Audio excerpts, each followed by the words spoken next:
சீதா ஏதோ மனசுல வச்சுட்டு ஃபீல் பண்ணிக்கிட்டு இருக்கா. அது என்னன்னு பேசி சரி பண்ண பாருங்க, எல்லாம் சரியாயிடும். இல்லனா பிபி இந்த மாதிரி அடிக்கடி ஸ்டேபிள் இல்லாம இருந்தா பின்னாடி அவளுக்கு ஹார்ட் ப்ராப்ளம் வர சான்சஸ் இருக்கு. இப்போ அவளுக்கு தேவை நல்ல கேர் தான்.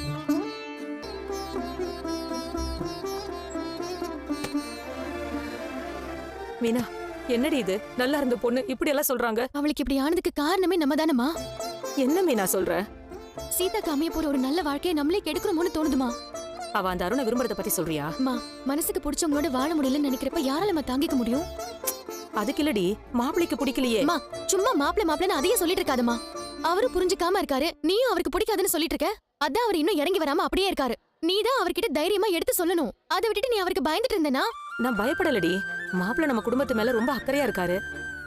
அந்த ஒரு மரியாதை தான். மரியாதைலாம் ஒரு பக்கம் இருக்கட்டும்மா, சீதாவோட வாழ்க்கையும் ரொம்ப முக்கியம்ல. அதனால நீ அவர்கிட்ட ஒரு தடவை பேசி பாரு. சீதாவை அருணுக்கே கல்யாணம் பண்ணி வைக்கலாம்னு சொல்லுமா. உனக்கும் இதுல விருப்பம் இருக்குன்னு தெரிஞ்சாதானே அவரும் இதை பத்தி யோசிப்பாரு. அவர் நம்புறது இருக்கட்டும்மா. நீ அருணை பத்தி என்ன நினைக்கிற? பார்த்த வரைக்கும் அந்த பையன் நல்லவரா தான் இருக்காரு. ஆனா என்னம்மா ஆனா? இல்ல, மாப்பிள்ளை மனசுல அவரை பத்தி தப்பான அபிப்பிராயம் வந்துருச்சு. இப்ப போய் மாப்பிள்ளை கிட்ட சீதாவை அருணுக்கே கல்யாணம் பண்ணி வைக்கலாம்னு சொன்னா அப்போ அவர் வார்த்தையை மறுத்ததை நினைச்சுக்க மாட்டாரா? அம்மா, என் வாழ்க்கைய பத்தி நீ ஏமா பயப்படுற? என்ன அவர் பாதியிலே விட்டுட்டு போயிடுவாரா என்ன? என்ன ஆனாலும் அவர் என்ன விட்டு கொடுக்க போறது இல்ல. என் மேல அவர் உயிரே வச்சிருக்காருமா. அவர் கோவப்பட்டாலும் என்னைக்குமே அவர் என்ன விட்டு கொடுக்க மாட்டாரு. ஆனா சீதாக்கு அருணை பிடிச்சிருக்கு. அவர் கிடைக்கலங்கிற கவலையில அவளுக்கு உடம்பு முடியாம போயிருக்கு. இதுலயே தெரியலையாமா சீதா எந்த அளவுக்கு அருணை விரும்புறான்னு? இப்ப என்ன என்னதான் பண்ண சொல்ற? நீ போய் அவர்கிட்ட பேசுமா. அப்படியே விட்டா சீதாக்கு ஏதாவது ஆயிடும். டாக்டர் சொன்னதெல்லாம் கேட்டல, அதனாலதாம்மா சொல்றேன். நீ அவர்கிட்ட பேசி பாரு. என்னாச்சு? முதல்ல இந்த கஞ்சியை குடிச்சிட்டு கடைசியா ஜூஸ் குடிக்கலாம்ல. நீ சொல்றத டீகோட் பண்றதே எனக்கு வேலையா போச்சு. நானே 1-2 வார்த்தையை வச்சுதான் கண்டுபிடிச்சிட்டு இருக்கேன். பேசாம கூடி மனோஜ். உன்னால பேச முடியாதுன்னு சொல்ற அதானே? எனக்கு எல்லாம் புரியுது. நீ ஃபர்ஸ்ட் குடி.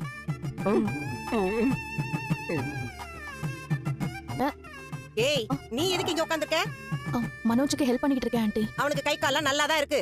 அவனுக்கு எடுத்து குடிக்க தெரியும். நீ என்ன பக்கத்துலயே உட்கார்ந்துகிட்டு அதை எடுத்து குடி இதை எடுத்து குடின்னு சொல்லிட்டு இருக்க? இல்ல ஆண்டி, அவர் ஏதாவது கேட்டா நான் ஹெல்ப் பண்றதுக்காக தான். ஐயோ, நீ என்ன சொல்றேன்னு எனக்கு புரியலடா. ஆண்டி, எனக்கு புரியுது. என்ன புரிஞ்சது? சும்மா எல்லாம் தெரிஞ்ச மாதிரி பேசாத. ஓ டேய், ஏதோ வெளிநாட்டு பாஷை மாதிரி பேசுறடா. எனக்கு ஒண்ணுமே புரியல. ஆண்டி, எனக்கு உண்மையா புரியுது. இந்த வாய் வச்சுட்டு நான் எப்படி ஷோரூம்க்கு போவேன்? கஸ்டமர் கிட்ட எல்லாம் எப்படி பேச முடியும்? வரவங்க எல்லாம் என்ன நினைப்பாங்க? அதனால ரோகிணி என் கூட வரட்டும்னு சொல்றாரு ஆண்டி.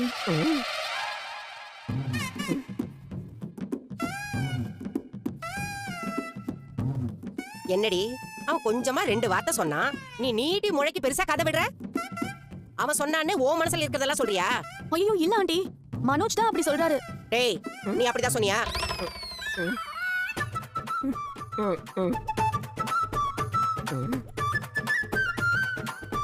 அப்படியே அடிச்சேன வை.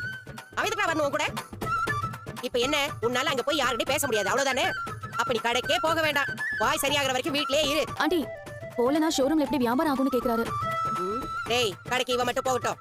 அங்க போய் எல்லாத்தையும் பாத்துக்கிட்டோம். அதுவும் உனக்கு வாய் சரியாகிற வரைக்கும் மட்டும்தான். அதெல்லாம் ஒண்ணும் வேண்டாம். நீ போகாத, அவ மட்டும் போகட்டும். இத பாரு, கடைக்கு போய் முதலாளியா உட்காரலாம்னு நினைச்சிட்டு இருக்காத. அங்க வேலை செய்யறவங்கள ஒருத்தி மாதிரி தான் நீ. போயிட்டு வந்து கணக்கு வழக்கெல்லாம் சரியா கொடுக்கணும். கொஞ்சம் கொஞ்சம் எனக்காக உங்க அம்மா கிட்ட நீ பேசுறியா? எனக்கு நீ பேசுறது எதுவுமே புரியல. புரிஞ்ச மாதிரி மெயின்டைன் பண்ணிட்டு இருக்கேன். இப்படி பேசுறதுக்கு பேசாமலே இருக்கலாம்.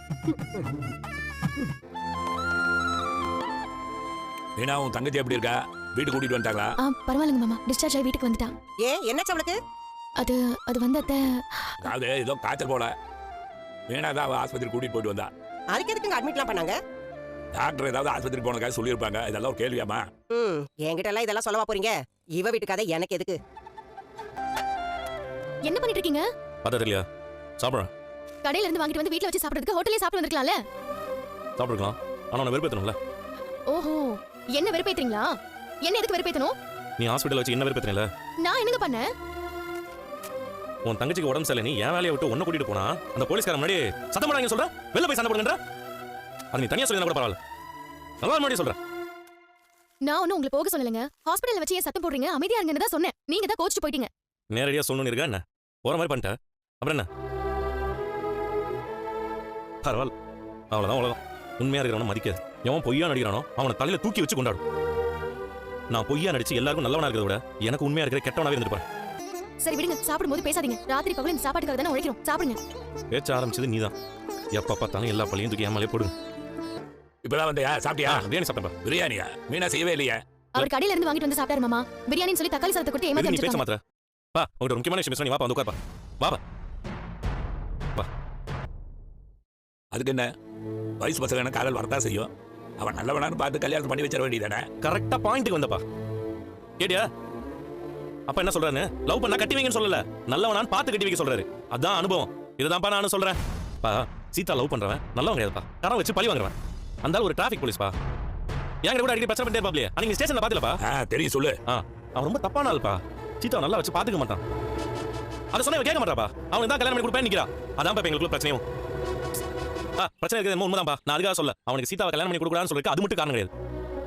வேற என்ன?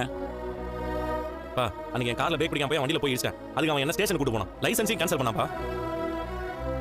அவனுக்கு கார்ல பிரேக் பிடிக்கலன்னு தெரிஞ்சும் அதை கண்டுக்காம என் லைசன்ஸை கேன்சல் பண்ணாப்பா. அதுக்கப்புறம் அங்க இருந்த போலீஸ்கார ஒருத்தர் தான் உண்மையை சொன்னாரு. இவன் அதையும் சொல்ல வச்சா. அந்த போலீஸ்கார வேற என் பிரேக் பிடிக்காத காரை ஓடிட்டு போய் பாவம் அவருக்கு வேற அடிபட்டுச்சு. அதை அவர் அவன் கிட்ட சொல்லியும் அதை வெளியே சொல்லலாம்னு சொல்லி வச்சிருக்கான். பாந்தாலே அது இவர் மேல இருந்த கோவத்துல அப்படி பண்ணிருப்பாரு மாமா. அன்னைக்கு உண்மையை சொன்னார்லப்பா போலீஸ்காரு. அவர் ஒரு நாள் வழியில பார்த்தப்பா. சரி அப்படியே அவருக்கு நன்றி சொல்லிட்டு சாப்பிட கூட்டு போலாம் வாங்கன்னு கூட்டு போனப்பா. அருணை பத்தி அவர்கிட்ட விசாரிச்சு அப்ப அவர் என்ன சொன்னா தெரியுமாப்பா? கூட பிரச்சனை வளர விட்டுருக்க மாட்டேன். என்ன பண்றது? அருண் சொல்ல வேணாம்னு சொன்னாரு. டிபார்ட்மெண்ட்டுக்குள்ள பகச்ச முடியாதுல, அதான் கொஞ்சம் யோசிச்சேன். அந்த ஏன் சார் இப்படி இருக்காரு? அந்த அப்படிதான்பா. அருணுக்கு ஒருத்தனை பிடிக்கலன்னா எந்த அளவுக்கு வேணா போய் பழி வாங்குவான். அதுக்கு பயந்துட்டு தான் நான் சொல்லாம இருந்தேன். இருந்தாலும் அப்புறம் தெரியுமா சொன்னீங்களே சார்? அது காரணம் ஒய்ஃப் தான்பா. பாவம் ரொம்ப கெஞ்சி கேட்டுச்சு. அதுவும் இல்லாம நல்ல மனசும் ஒய்ஃபுக்கு. பொம்பளை பிள்ளை கண்ணீர் நமக்கு சாபத்து தான் கொடுக்கும். அதான் அந்த அருண் என்ன பண்ணாலும் பரவாயில்லன்னு உண்மையை சொல்லிட்டேன். அவ்வளவு மோசமான ஆளா சார் அந்த அருண்? ஆமாப்பா. அருண் தனக்கு கீழே இருக்கவங்க மட்டும் இல்ல, மேல இருக்க அதிகாரிகளை கரை வச்சு பழி வாங்குவான். அப்படியா சார்? ஆமாப்பா. ஒரு தடவை ஒரு பெரிய போலீஸ் ஆஃபீஸர் அருணுக்கு ஒரு அசைன்மெண்ட் கொடுத்தாரு. அருண் அந்த வேலையை சரியா செய்யல. அந்த போலீஸ் ஆஃபீஸர் ரொம்ப ஸ்ட்ரிக்ட். அருணை பிடிச்சி எல்லாரும் முன்னாலையும் வாங்கிட்டாரு. அதை அவன் மனசுக்குள்ளேயே வச்சுட்டு என்ன பண்ணான் தெரியுமா? என்ன பண்ணா சார்? அந்த போலீஸ் ஆஃபீஸர் ஒரு உயர் அதிகாரியை யாரும் திட்ட மாதிரி பேசிட்டாரு. அது அருண் போன்ல ரெக்கார்ட் பண்ணி அந்த உயர் அதிகாரிட்ட போட்டு கொடுத்துட்டான். அந்த ஆஃபீஸரையே வேற இடத்துக்கு ட்ரான்ஸ்ஃபர் பண்ணி வச்சிட்டான்பா. பாடி ஏன் சார் அப்படிலாமா பண்ணிருக்காரு? அந்த அளவுக்கு பழி வாங்குறாளா? ஆமாப்பா, ரொம்ப கர்வம் பிடிச்சவன். ஒரு ஆஃபீஸரே அப்படி பண்ணியிருக்கானா? நீங்களாம் ஏமாத்துறோம். நினைச்சாலே கொஞ்சம் பயமா தான் சார் இருக்கு. இந்த ஆளு எல்லாம் கல்யாணம் ஆச்சுன்னா அந்த பொண்ணோட வாழ்க்கை என்ன ஆகும் சார்? ஆமாப்பா, இவனை எல்லாம் கல்யாணம் பண்ணிக்கிற பொண்ணுக்கு தினம் தினம் நரகம் தான்பா. இதுல இருந்து என்ன தெரியுது? அந்த போலீஸ்காரர் அவனுக்கு பழி வாங்குற புத்தி இருக்குன்னு கரெக்டா சொன்னார். என் கார்ல பிரேக் பிடிக்காம இருக்குன்னு தெரிஞ்சும் அதை மறைக்க சொன்ன இடத்துல அந்த அருணோட பொய்ய பார்த்தேன். இந்த கான்ஸ்டபிள் சொன்னதுல அவனோட பழி வாங்குற புத்தி என்னன்றதை நான் பார்த்தேன். பண்ண முடியும்? நீ ஏன் சொல்பா? இதை சொன்னா அவன் புரிஞ்சுக்க மாட்டாப்பா. மாமா, வேலை செய்யற இடத்துல 1000 பிரச்சனை இருக்கதான் செய்யும். பிடிச்சவங்க பிடிக்காதவங்க நிறைய பேர் இருப்பாங்க. ஒருத்தவங்களை பத்தி இல்லாத பொல்லாதது ஏதாவது சொல்லிக்கிட்டே தான் இருப்பாங்க. அதுல உண்மை இருக்குன்னு எப்படி நமக்கு தெரியும்? பாத்தியா எப்படி பேசுறானே? மாமா, இவர் சொல்ற மாதிரி அவர் கெட்டவரெல்லாம் இல்ல மாமா. ஒரு தடவை எனக்கு மண்டபம் ஆர்டர் வந்து டெபாசிட் பணம் கட்டணும்னு சொன்னேன்ல மாமா. ஆமா, அந்த பணம் கூட திருடு போச்சுன்னு சொன்னீங்க. அதான் மாமா. அப்ப நான் சீதா கிட்ட 2 லட்சம் ரூபாய் கடனை வாங்கினேன்னு சொன்னேன்ல மாமா. அப்ப கூட அவ தெரிஞ்சவங்க கிட்ட 1 லட்சம் ரூபாய் கடனை வாங்கி கொடுத்திருந்தால, அது வேற யாரும் இல்ல மாமா, இந்த அருண் கிட்ட இருந்து தான் வாங்கியிருக்கா.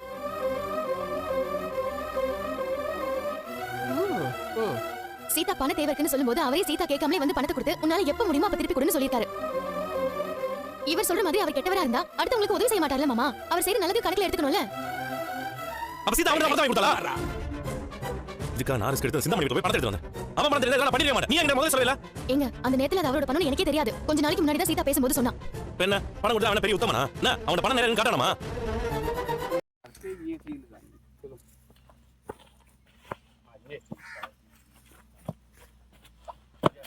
Good. Very good.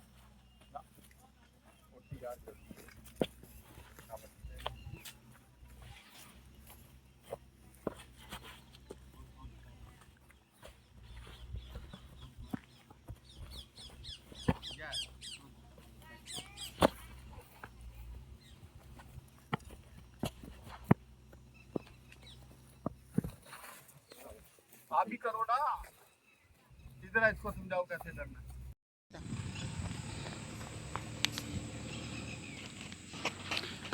शाबाश शाबाश, वेरी वेल बोल्ड, शाबाश।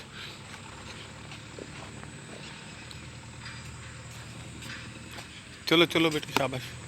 फील्ड करा करो बेटे बॉल।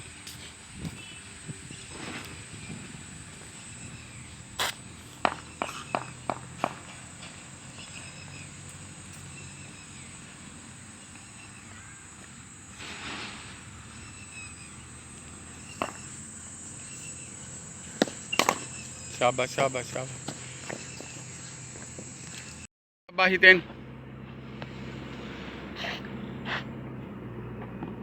प्लेट शाबाश।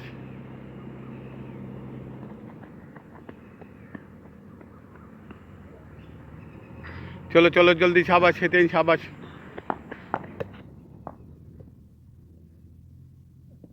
अरे वेल प्लेड भाई, वेरी वेल बोल्ड, शाबाश।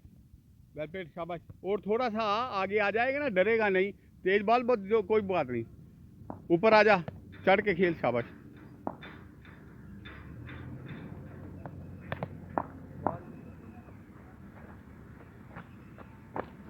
अरे वाह, शाबाश। विकेट टू विकेट बेटे, wicket to wicket, wicket to wicket. ऐसे नहीं, कोई बॉल, ये सारा क्राइम है। मतलब वाइड बॉल करना, नो बॉल करना, क्रिकेट में क्राइम है भाई, ठीक है। शाबाश, शाबाश, प्लेट, शाबाश। ना सीधा खेलो, सीधा सामने खेलो। क्या नाम है आपका? है क्या नाम है? मनन। कौन सी क्लास है?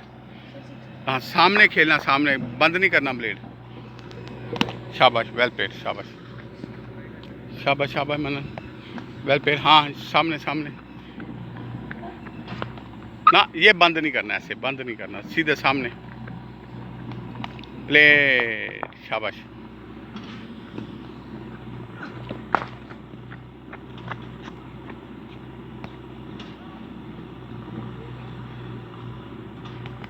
बंद नहीं करना, सीधा।